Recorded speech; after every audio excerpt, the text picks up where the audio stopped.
우리가 이 세상에서 사회생활을 잘하기 위해 꼭 갖추어야 될 기본적인 요건들이 무엇인가 하고 물으면 이것저것 우리가 손을 꼽는 것들이 여러 가지가 있습니다. 그 가운데서도 이 대인관계를 덕스럽게 하기 위해서 우리가 어떤 점을 준비해야 되고 갖추어야 하는가 하는 것은 굉장히 중요하다고 생각합니다. 먼 나라에 있는 학교 이야기를 해서 죄송합니다만은 하버드 대학교에 그 경영대학원이 있는데 그 대학원에서 사용하는 교재 안에 이런 내용이 있다고 하는 것을 제가 본 일이 있습니다. 사람이 두뇌를 갈고 닦고 기술을 연마하는 훈련을 잘하면 사회에서 성공할 수 있는 확률이 10%인데 뛰어난 대인관계를 잘하고 이 일을 잘할 수 있도록 준비한 사람이 성공할 수 있는 확률이 어느 정도냐? 85%가 된다고. 이렇게 그 교재에서 가르치고 있습니다.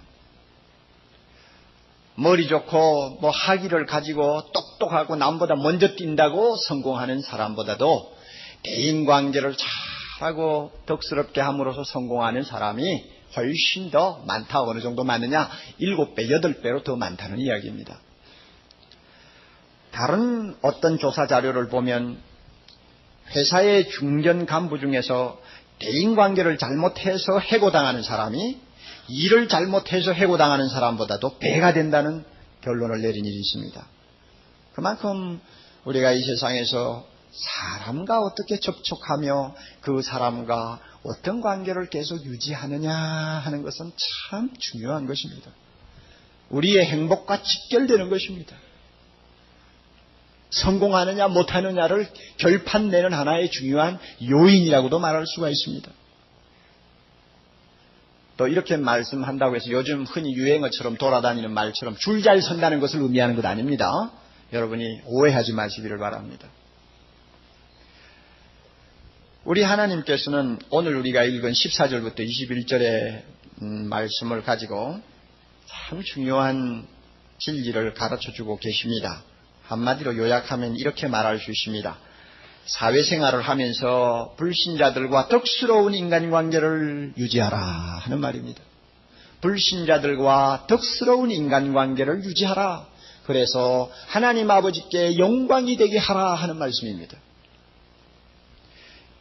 우리 모두는 교회 안에만 갇혀 사는 사람들이 아닙니다.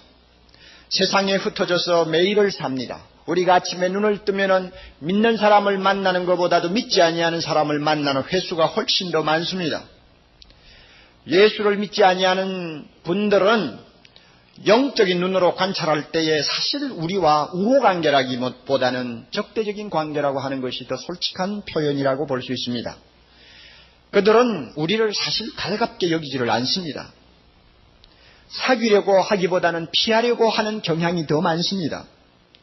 우리와 그들의 관계는 좋아지기 쉬운 관계라기보다는 조금만 잘못하면 나빠지기 쉬운 관계라고 우리가 인정하는 것이 좋다고 봅니다.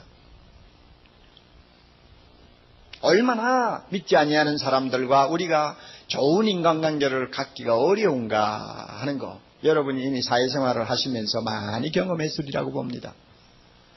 제가 이번에 휴가를 이용해서 중국을 잠깐 들린 일이 있습니다. 이제 한중 수교가 됐으니까 제가 하고 싶은 이야기 할 수 있으리라고 봅니다. 저 두만강 쪽 백두산 쪽에는 길림성이라고 하는 성이 있고 거기에 우리 한인들만이 중국 정부가 인정한 자치주가 있습니다. 연변조선족 자치주라고 합니다. 그 자치주에 그저 해당하는 우리 교포수가 한 200만 된다고 합니다. 그 자치주 안에 이제 중심 도시가 영길시입니다. 이 영길시에 제가 며칠 묵으면서 어떻게 좀 그 지역의 고위 그 공산당 간부들하고 좀 접촉할 수 있는 기회가 있었습니다. 연변자치주의 공산당 서기장 하면은 거기에서는 제일 높은 사람이라고 말해도 좋습니다. 공산 세계에서는 굉장히 무서운 사람이죠. 그분이 저와 김진경 박사님을 특별히 초청을 해서 공산당사의 안에 있는 아주 고급 식당으로 우리를 초대해가지고 점심을 한 2시간 같이 먹게 되었습니다. 그 서기장이 자기 밑에 있는 한 7, 8명의 고위 간부들을 전부 초청해서 우리 한 10명이 앉아서 식사를 하게 되었습니다. 그분들은 제가 목사라는 것을 모릅니다. 거기서 목사라는 신분을 밝히기가 대단히 어렵기 때문에 옥선생으로 통합니다. 저도 박사가 있으면 그저 옥박사 하면 참 좋은데 없으니까 옥선생으로 통합니다. 제가 무슨 이야기를 여러분들이 드리려고 하는가 하면 이 안 믿는 사람과 믿는 사람이 참 좋은 인간관계를 서로 가진다는 것이 얼마나 어려운가 하는 걸 제가 이제 뼈저리게 체험을 했기 때문에 하는 이야기입니다. 그 고급 음식이 이제 들어와가지고 둘러앉아서 먹는데 전부 술을 갖다 놓지 않습니까? 그 사람들 술 참 많이 마시대요. 빼갈인지 도갈인지는 모르지만 하여튼 굉장히 아주 독한 술들을 전부 다 앞에다가 따르워 놔요. 저도 옥선생이니까 따르웠죠. 전부 따라놨는데 마시래요 계속. 그런데 제가 못 마신다 하고는 앉아 있는데 식사가 시작되면서 자 오늘 우리 이렇게 만나게 된 거 참 이거 기쁜 일입니다. 건배합시다 하는데 평생 제가 건배라는 걸 해봤어야죠. 술잔 들고 건배해본 일이 없거든요. 그러니까 그 위치에서 그 자리에서 안 하고 가만히 앉아 있으면 꼭 병신 같고 어떤 면에서는 좀 못난 사람 같고 그러니까 건배 정도는 해줘야 된다고요. 그래서 술잔을 들고 건배를 한 땡 하고 치는데 이거 해봐야 능숙하지. 안 해봐놓으니까 술을 반이나 그냥 흘리고 그냥 땡 했다고. 이거 한 번 하고 끝나면 좋겠는데 식사를 한 10분쯤 하다가 또 무슨 이야기를 하면 신이 나면 우리 또 한 번 합시다 하고 이거 식사 중에 한 5-6번 건배를 하는 거야. 야 그거 참 힘들대요. 제가 그 일을 겪으면서 우리 교회 안에 있는 형제들이 세상에 나가서 안 믿는 사람들과 한자리에 앉아 그들과 더불어서 그래도 생활하는 중에 얼마나 어려움을 많이 겪고 있을까 하는 걸 제가 뼈저리게 느꼈어요. 여러분 생각을 많이 했습니다. 그리고 제가 끝까지 술을 안 마시니까 서기장 양반 하는 말이 옥선생 같은 사람은 정말 어려워서 못 사귀겠어 이러더라고요. 반농담이지만 뼈가 있는 말이었어요. 그래서 제가 속으로 말은 바로 한다. 그렇지. 쉽게 사귈 사람이 못 되죠. 이만큼 우리가 예수 안 믿는 사람과 인간관계를 갖는 것이 그렇게 호락호락 되는 일이 아닙니다. 그럼에도 불구하고 우리 하나님은 우리에게 무엇이라고 명령하십니까? 본문의 말씀을 보면 불신자와의 인간관계에서 2가지 대원리가 있다는 것을 먼저 우리에게 전제하고 있습니다. 꼭 우리가 기억하고 사람을 대할 때마다 기억해야 될 2가지 큰 원리가 있어요. 첫째 원리는 18절 말씀입니다. 할 수 있거든 너희로서는 모든 사람으로 더불어 평화하라. 할 수 있거든 모든 사람으로 더불어 화목하라. 이 말을 좀 더 쉽게 돌리면 적을 가급적이면 만들지 말라 하는 이야기입니다. 사회생활을 하면서 가급적이면 적을 만들지 말라 그 이야기요. 여기서 할 수 있거든 하는 말을 붙인 이유가 있습니다. 아무리 우리가 모든 사람과 좋게 지내려고 해도 뜻대로 안 되는 경우가 있습니다. 한계가 있어요. 잘 지내려다가 나중에 원수가 되는 사이도 있으니까요. 한계가 있습니다. 이거 주님이 인정하는 것입니다. 비록 한계가 있다 할지라도 최선을 다하라. 이것이 할 수 있거든입니다. 이게 큰 원리죠. 여러분 가운데서 이 원리대로 살지 않는 분이 가끔 있는 거 봅니다.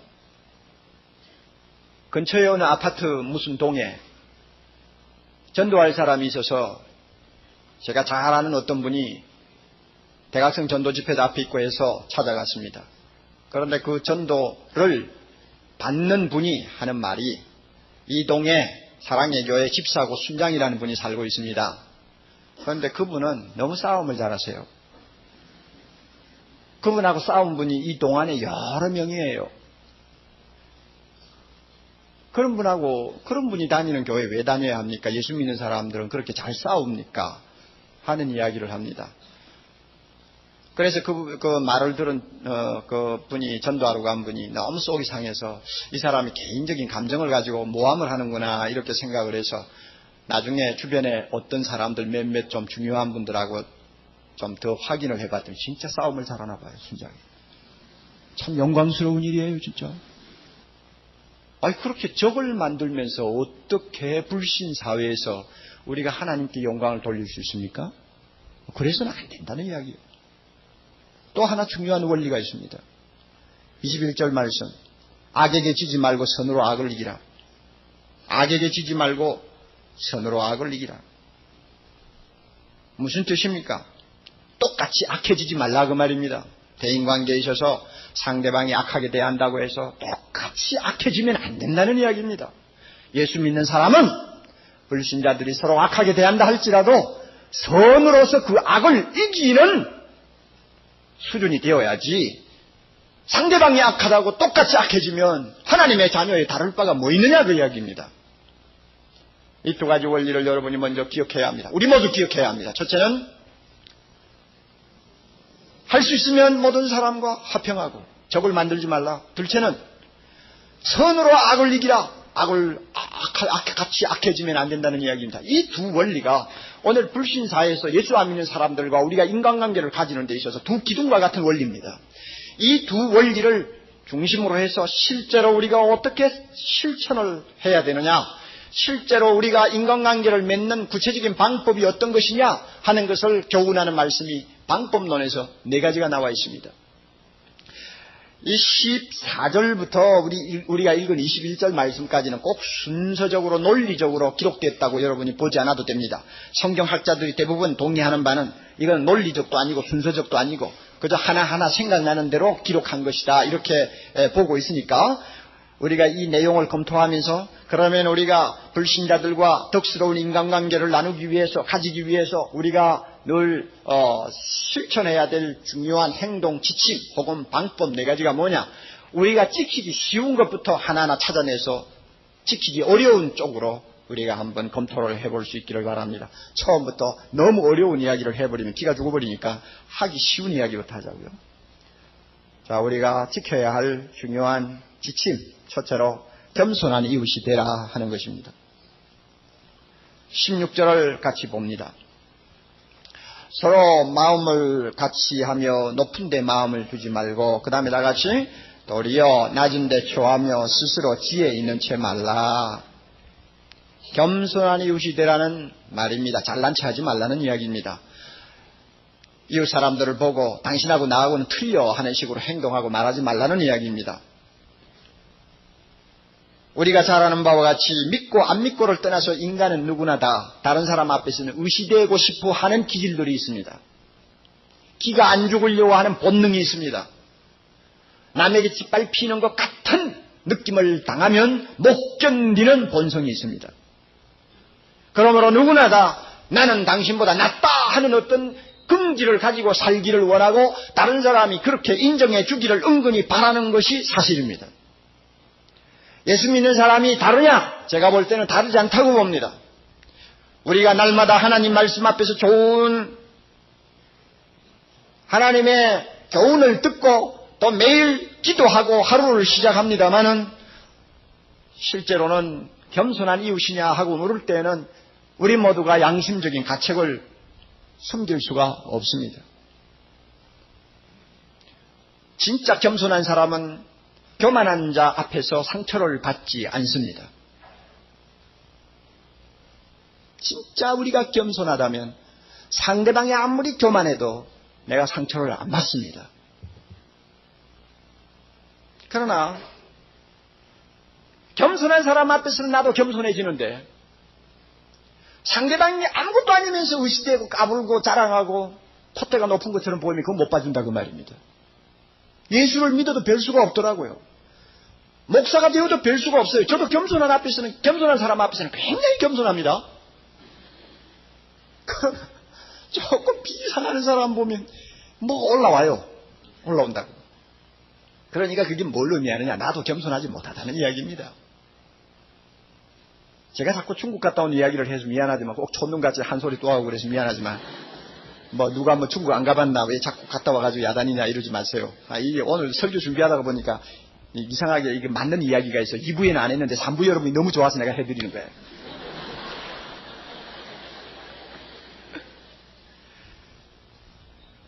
영주시에서 백두산까지 장장 4시간 내지 5시간 자동차로 가야 합니다. 참 힘듭니다. 근데 어쩌다 가게 됐어요. 제 동행 미국에서 오신 목사님, 그 다음에 한국과학기술원에 있는 박사 2사람, 참 믿음 좋은 사람 4사람이 이제 같이 좋은 밴을 타고 이제 가게 됐습니다. 우리가 가는 차죠. 그런데 떠나려고 하는 난데없이 불청객 2사람이 같이 가게 됐습니다. 택시를 가게 되는, 그 사람들은 택시로 가기로 돼 있는데, 그 택시로 가면 굉장히 힘들지 않습니까? 그러니까 시원하고 좋은 밴이 간다니까, 그만 자기가 가겠대, 자기도 가겠대. 한국에서 오신 2사람인데, 모르는 사람이야. 그런데 정부의 고위 뭐가 되는 것 같아요, 약간 보니까. 제가 밴은 항상 운전수 옆자리가 제일 좋습니다. 그 자리에 제가 타게 돼 있어요. 그래가지고 짐도 거기도 놓고 제 양복도 벗어서 거기 놓고 그 다음에 다 제가 앉았다가 그 사람들이 오길래 제가 이제 인사를 하느라고 내리는데, 그 다음에 이제 같이 가게 돼서 타는데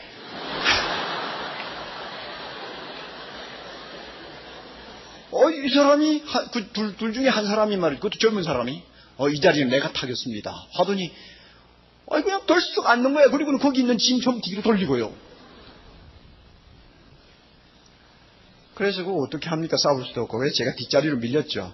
거기 타십시오 하고는 뒤에 밀렸는데, 제가 진짜 겸손한 사람 같으면 그럴 수도 있다, 안 믿는 사람이니까 저러지 않겠나 이렇게 생각하고 참 지나면 될 텐데 4시간 동안 계속 올라오는 거야 이게.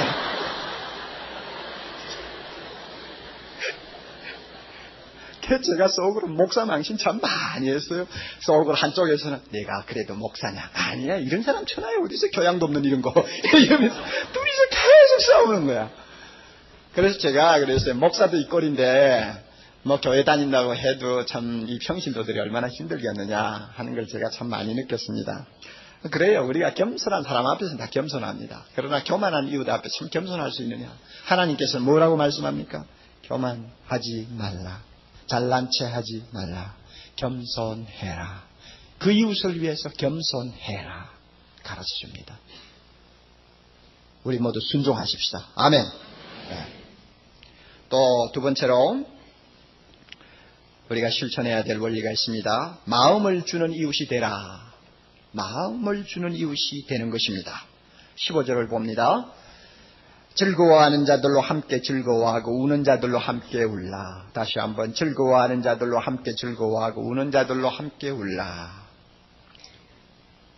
우리가 누구한테 있는 그대로 내 마음을 주는가 안 주는가를 정확하게 테스트할 수 있는 방법이 하나 있는데, 그것은 2가지로 할 수 있다고 합니다.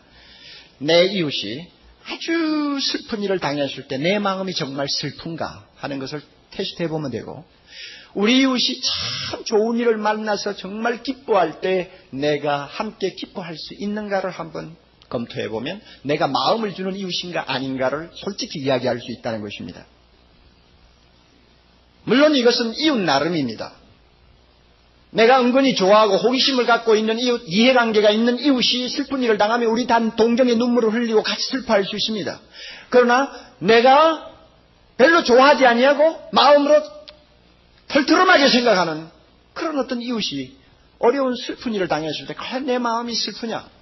이건 양심적으로 우리가 대답해야 될 문제라고 생각합니다. 그리고 일반적으로 슬픔을 당한 이웃에게 동정을 표하는 것은 그렇게 어렵지를 않습니다. 그러나 더 어려운 것이 있습니다. 이웃이 정말 기쁜 일을 당했을 때 내가 함께 기뻐할 수 있는 이웃인가 하는 문제입니다. 지금부터 1800년 전에 살았던 크리소스톰이라고 하는 유명한 설교자는 전곡을 찌르는 말 한마디를 했습니다. 우는 자와 함께 우는 것은 웃는 자와 함께 웃는 것보다는 쉽다. 그렇죠? 쉽죠. 만일 우리가 웃는 자와 함께 웃기를 원한다면 우리의 인격이 훨씬 더 고상해져야 될 것이다 그랬습니다. 맞습니다. 쉬운 거 아니에요. 이웃이 참 성공해서 기뻐하고 좋아하고 할 때 과연 그 이웃의 기쁨에 내가 동참할 수 있느냐? 쉬운 일이 아니라고 말입니다. 우리나라 속담에도 아주 솔직하게 표현한 속담이 있어요. 사촌이 논을 사면 어디가 아픕니까? 어디가 아파요? 배가 아프지 왜 배가 아프나 사촌이 논을 사는데. 그거 다 형제들이 논 사가지고 부자 되고 좋아지면 같이 동달아서 좋아야 되는데 그렇지 않다는 겁니다. 오히려 더 가까운 사람이 잘 되는 걸 은근히 싫어하고 견제하는 심리가 우리에게 다 있어요. 그래서 형제간 사이에도 이상해요. 내가 알고 있는 형제 둘이 다 목사예요. 목사인데 동생은 교회가 참 잘 돼요. 잘 되고 부흥하고. 그런데 형은 별로야 약간. 그런데 형이 별로 안 좋아한다 그겁니다. 동생 교회가 뭐 잘 되고 뭐 은혜스럽다 하는 말 들으면 별로 안 좋아. 인상이 안 좋아요. 인상이. 배가 아픈 거예요. 배가 아픈. 자, 형제 사촌끼리도 이런데 남남끼리야 그게 제대로 되겠습니까? 사랑이라는 것은 다른 사람이 진정 잘 되기를 바라는 것을 의미한다고 정의한 사람도 있습니다. 아마 이웃이 잘 되는 것을 참 기뻐할 수만 있다면 정말 사랑하는 사람이라고 저는 생각합니다. 인류 최초의 비극이 어디에서 생겨났습니까? 형제가 잘 되는 것을 못 보고 못 봐주어 가지고 죽이는 데서 인류의 비극이 시작되었습니다. 다른 사람이 아닙니다. 형제끼리입니다. 가인과 아벨, 그것도 오늘처럼 사람이 많아가지고 막 발에 걸리는 그런 시대가 아닙니다. 인구가 극히 희소한 아주 사람 하나가 너무 귀하고 중요한 시기에 형제끼리 못 봐주는 거야. 한쪽이 잘 되는 건 못 봐주는 거야. 예배 드릴 때 하나님이 동생에게만 축복하고 동생의 제사만 받는 것을 못 봐주는 거야. 주셨어. 인류 역사의 시작이 바로 여기서부터 출발했다는 거 우리가 알아야 합니다.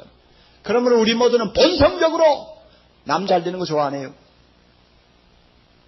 이런데 주님께서는 뭐라고 우리에게 엄숙하게 말씀합니까? 기뻐하는 자와 함께 기뻐하는 이웃이 되라고 합니다. 슬퍼하는 이웃을 보면 슬퍼하라고 합니다. 마음을 주는 이웃이 되라는 말입니다.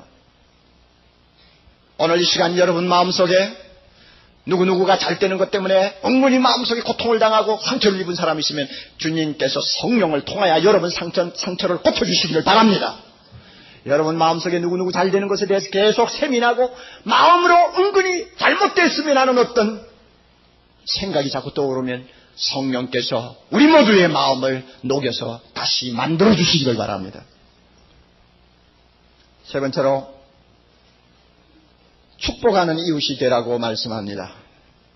14절 말씀 봅니다. 너희를 핍박하는 자를 축복하라. 축복하고 저주하지 말라. 다시 너희를 핍박하는 자를 축복하라. 축복하고 저주하지 말라. 축복하는 이웃이 되라. 네, 그 말씀이죠. 핍박이라는 것은 원래 신앙 문제로 인해서 받는 박해를 가리킵니다. 그러나 넓은 의미로 보면 아무 이유 없이 우리를 괴롭히고 우리의 재산에 손해를 주고 가정의 행복을 깨트려버리는 여러 가지 외부적인 압박을 다 핍박이라고 말할 수가 있습니다. 이렇게 우리에게 핍박을 가하는 사람을 놓고 과연 축복할 수 있겠는가? 가슴이 답답해요. 이런 말씀 보면 진짜 가슴이 답답해요. 저는 사실 경험이 없습니다. 예수 믿는다고 해서 누가 우리 집에 들어와서 집안을 전부 수색하고 좋은 것을 가지고 간 일도 없고 예수 믿는다고 해서 우리를 가족끼리 떼어놓은 일도 없고요. 제가 뭐 뺨을 맞은 일도 없으니까 사실 경험이 없어요. 그러나 과연 우리를 핍박할 때 우리가 저주하지 않고 축복할 수 있겠느냐. 어느 전도사님이 유신 때에 끌려 들어가서 손톱이 뽑히는 고문을 당하면서 자기가 겪은 이야기를 우리 모두 들은 일이 있습니다. 얼마나 아프겠어요. 손톱을 뽑으니 얼마나 아프겠어요. 그러니까 뭐 전도사고 목사고 떠나서 인간이죠. 자기도 모르게 입에서 저주가 나오더래요. 저주가. 너 어디 두고 보자. 내가 너 처를 가만히 둘 줄 아냐. 너 자식 가만히 둘 줄 아냐. 두고 보자. 이를 갈고 저주를 해요. 이게 인간 아니에요? 그런데 하나님께서는 저주하지 말라고 그래요. 축복하래. 축복. 세상에 이렇게 할 수 있겠는가? 우리는 결국 예수님을 한번 볼 수밖에 없습니다. 예수님은 어떻게 하셨나? 베드로전서 2장 23절에 예수님에 대해서 이렇게 기록되어 있습니다. 욕을 받으시되 대신 욕하지 아니하시고 고난을 받으시되 위협하지 아니하시고 오직 공의로 심판하시는 자에게 부탁하셨다. 그러니까 예수님은 저주하지 아니하셨다는 이야기입니다. 그리고 예수님은 돌아가시기 전에 그들을 위해서 기도하시고 죄를 용서해 주시고 축복해 주셨던 것을 우리는 기억합니다. 그러므로 이 주님께서 오늘 그의 제자된 우리들을 향해서 베드로전서 3장 9절 분명히 말씀합니다. 악을 악으로 욕을 욕으로 갚지 말고 도리어 복을 빌라. 그 다음에 굉장히 중요한 말씀입니다. 따라하세요. 이를 위하여 너희가 부르심을 입었느니라. 이 말씀 무슨 뜻이에요?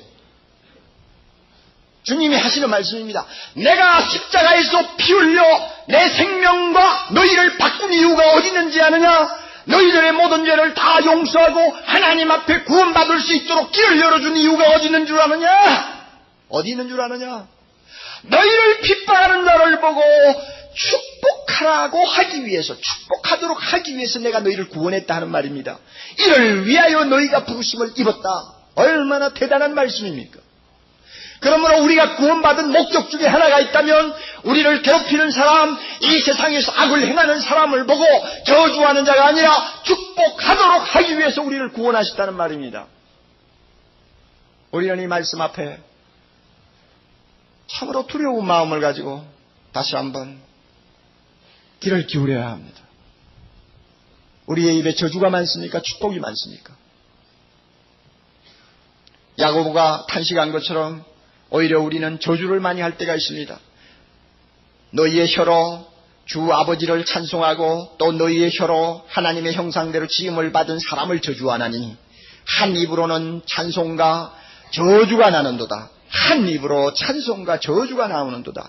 내 형제들아 이것이 마땅치 아니하니라. 우리는 저주할 수 없다고 분명히 못을 받고 있습니다. 어떻습니까? 참 재미있는 사실 하나가 있습니다. 내가 축복하면 상대방이 복을 받나요? 내가 저주하면 상대방이 저주받나요? 자, 이 부분은 굉장히 예민한 부분입니다만은 성경 한 곳 보면 좀 재미있는 우리 생각을 하게 됩니다. 누가복음 10장 5절 6절 보면 복음을 전하는 사람이 어느 집에 들어가면 먼저 할 말이 있어요. 이 집이 평안할지어다 축복하는 것이죠. 그렇게 하라고 주님이 말씀했습니다. 그래서 만일 평안을 빌 때 평안을 받을 사람이 그 집에 있으면 내가 축복하는 것이 그 집안에 임하게 되고, 만약에 내가 비는 축복을 받을 자격이 그 집에 없으면 그 빈 축복이 누구에게 돌아온다고 했어요? 축복을 비는 사람에게 돌아온다고 주님이 분명히 말씀했습니다. 그거 보면 우리가 축복하면 상대방이 축복을 받을 수 있는 것입니다. 그리고 상대방이 자격이 없으면 대신 내가 받는 것입니다. 그러니까 축복하는 쪽이 훨씬 낫죠. 하는 쪽이 낫죠. 내가 못 받으면 내가 받으니까. 하여튼 해놓고 보는 거죠. 그죠? 그럼 이걸 거꾸로 뒤집어서 한번 생각해 봅시다. 자, 저주를 하면 저주 받습니까? 예. 내가 저주하면 저 사람이 저주 받을 수 있습니다. 그러나 그 사람이 하나님께서 보실 때 저주를 받을 만한 사람이 아닐 때는 그 저주가 결국 누구에게 돌아오겠어? 저주하는 내한테 돌아올 수 있다는 이야기예요. 그러니까 저주를 많이 하면 할수록 내가 손해보게 돼 있어. 그러니까 안 하는 쪽이 훨씬 낫다는 말입니다. 우리 자신을 위해서라도 축복을 많이 해야지 저주를 많이 하면 안 된다는 이야기입니다. 축복하는 이웃이 되라. 얼마나 중요한 말씀입니까? 또 하나, 네 번째로 원수라도 먹이고 마시우는 이웃이 되라 이렇게 말씀합니다. 19절부터 20절 말씀인데요. 내 사랑하는 자들아 너희가 친히 원수를 갚지 말고 진노하심에 맡기라. 기록되었을 때 원수가 갚는 것이 내게 있으니 내가 갚으리라고 주께서 말씀하시니라. 내 원수가 줄이거든 먹이고 목마르거든 마시우라. 그리함으로 내가 숯불을 그 머리에 쌓아 놓으리라. 세상을 살다 보면은 원수가 생길 수 있습니다.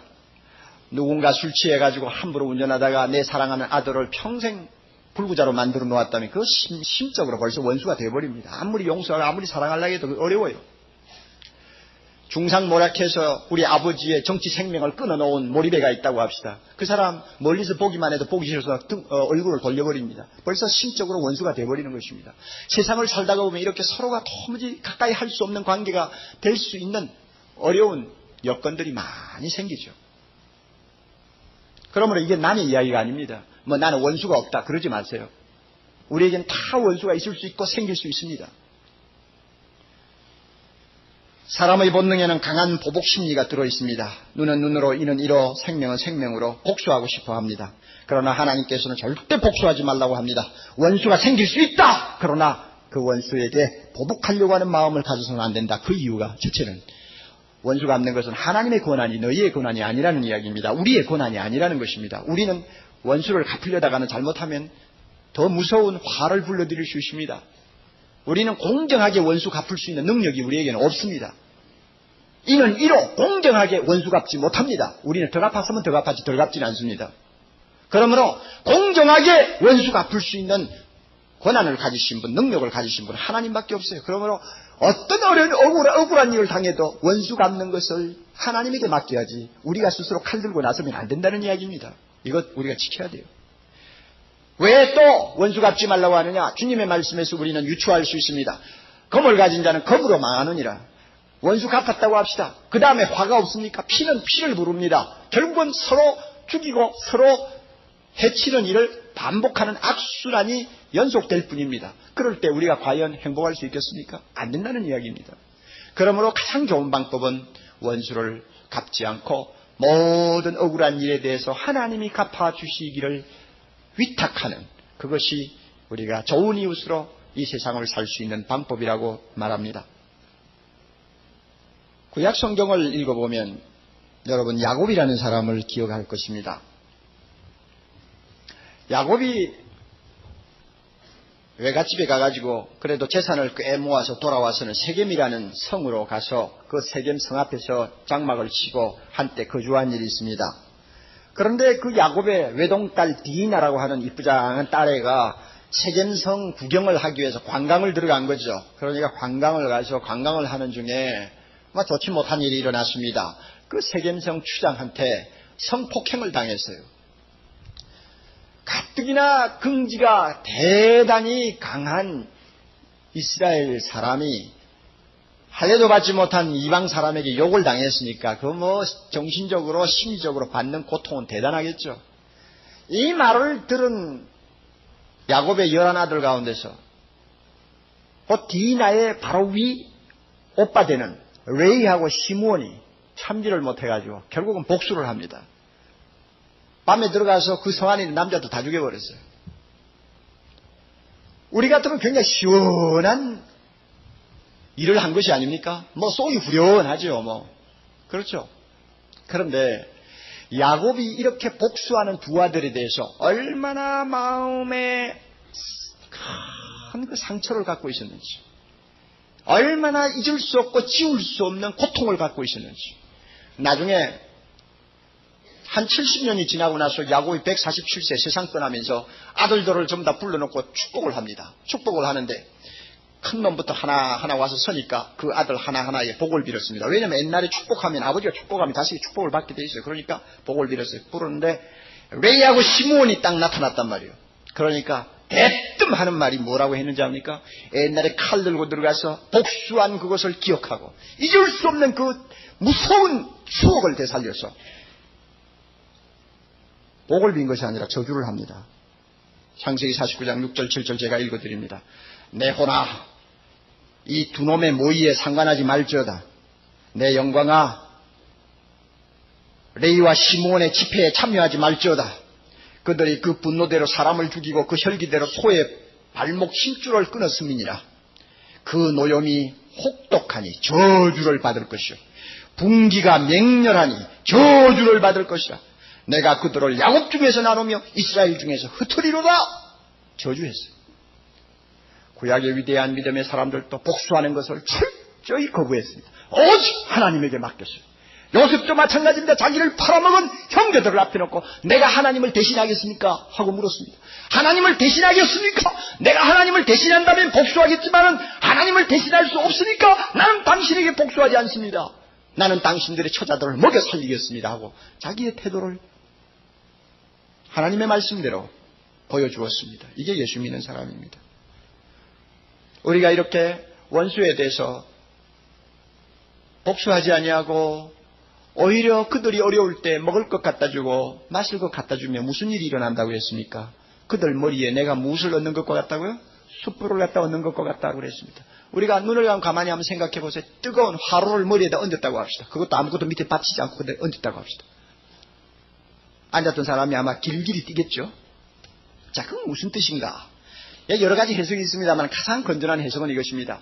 내가 원수인 줄 알면서도 가서 어려울 때 먹을 것 주고 마실 것 주면 가슴이 감격해서 가슴이 터지는 것처럼 감동을 받는다 하는 이야기입니다. 그리고 그 원수가 자기의 잘못을 철저하게 깨닫고 뉘우친다는 말이 됩니다. 그러니 우리가 사랑을 공급하면 원수의 마음을 녹일 수 있고 원수로 하여금 하나님 앞에 회개하고 돌아오게 만들 수 있다는 이야기입니다. 그러므로 하나님께서는 원수를 갚지 말라고 합니다. 저는 오늘 설교를 위해서 이 말씀들을 조용히 묵상하면서 저는 하나님 앞에 그렇게 말했습니다. 주님, 저는 못해요. 이 말씀대로 못 살아요. 저는 안 됩니다. 제가 안 되는데 어떻게 설교합니까? 겸손한 이웃이 되라고요? 그건 조금 할 수 있어요. 조금 돼요. 마음을 주는 이웃이 되라고요? 그것도 조금은 할 수 있어요. 약간 될지 몰라요. 그러나 축복하는 이웃이 되라고요? 안 당해봐서 모르겠지만은 참 힘들다고 생각합니다. 제가 고문당할 때 과연 축복할 수 있을까요, 주님? 원수에게 먹이고 마시우게 하라고요? 아직 안 당해봐서 모르겠지만은 과연 제가 그렇게 할 만한 인물이 됩니까? 목사도 못하는 일을 교인들에게 제가 설교해서 되겠어요? 저는 이렇게 스스로 자문자답하고 기도했습니다. 그러면서 가만히 생각하니까 자, 목사도 못하겠다고 하는 이 일을 왜 하나님은 자꾸 하라고 명령하실까? 무슨 이유가 분명히 있을 것 아니냐? 제가 그 이유를 좀 알았어요. 하나님은 욕심적입니다. 굉장히 욕심이 많았어요. 여러분 자녀 잘 되기를 바라죠? 그렇죠? 저나 여러분이나 똑같죠? 부모의 욕심입니다. 하나님도 우리를 자기 아들 삼으시고는 욕심이 대단히 많으세요. 왜 우리에게 이와 같은 이웃이 되라고 말하느냐? 왜 불신자들에게 우리가 이와 같은 이웃이 되라고 하느냐? 자기 자식, 자기 자녀답게 살기를 원하기 때문에 그렇습니다. 마태복음 5장 44절 45절 보면 나는 너희에게 이르노니 너희 원수를 사랑하며 너희를 핍박하는 자를 위하여 기도하라. 이같이 한적 하늘에 계신 너희 아버지의 아들이 되리니 하나님 아버지의 아들이 되리니 이는 하나님이 그 해를 악인과 선인에게 비치게 하시며 비를 의로운 자와 불의한 자에게 내리우십니다. 그러므로 하늘에 계신 너희 아버지의 온전하심과 같이 너희도 온전하라. 하나님처럼 되기를 바란다. 너희 아버지처럼 되기를 바란다. 이게 하나님의 욕심입니다. 우리에게 이 하나님처럼 되는 걸 원하기 때문에 이렇게 어려운 명령을 하고 계십니다. 우리가 이거 첫째로 알아야 됩니다. 또 하나는 뭐냐? 하나님께서 우리에게 주신 성령을 통해서는 우리 본성으로 안 되는 것도 얼마든지 할 수 있기 때문입니다. 스데반이 죽으면서 자기에게 돌을 던지는 사람들을 보고 이를 알고 저주하지 않았습니다. 오히려 하나님이여 이 사람들의 죄를 저희들에게 돌리지 마옵소서. 그는 분명히 그들을 축복하고 죽을 수 있었습니다. 왜 그렇게 죽을 수 있었느냐? 성경을 자세히 보면 스데반은 성령 충만한 사람이었습니다. 성령 충만하면, 성령이 우리 안에서 역사하면, 성령이 우리의 본성을 다스리면 마음을 주는 이웃도 될 수 있고 축복하는 이웃도 되고 원수에게 먹을 것 갖다 주는 이웃도 될 수 있다는 것입니다. 그러므로 하라는 거예요. 못하는 것을 하라고 하는 것이 아닙니다. 또 왜 이렇게 어려운 명령을 우리에게 계속시키는가? 말씀하시는가? 우리의 행복과 평안을 위해서 하시는 것입니다. 우리가 날마다 하늘 품고 사는 사람이 평안할 수 없다는 거 하나님이 너무나 잘 압니다. 미운 사람이 있어가지고 날마다 복수하고 싶어 하면은 그 사람은 오래 살지 못하고 일찍 죽는 거 하나님이 너무 잘 알고 계십니다. 서로 죽이고 서로 갚고 서로 악으로 악을 대하면 결국 둘 다 망한다는 것을 하나님이 너무나 잘 알고 계십니다. 그러므로 우리의 행복과 평안을 위해서 너희들 그런 사람 되면 안 된다 하는 이야기입니다.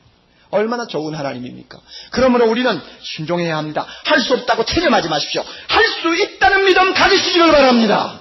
할 수 있다는 믿음 가지시기를 바랍니다. 그리고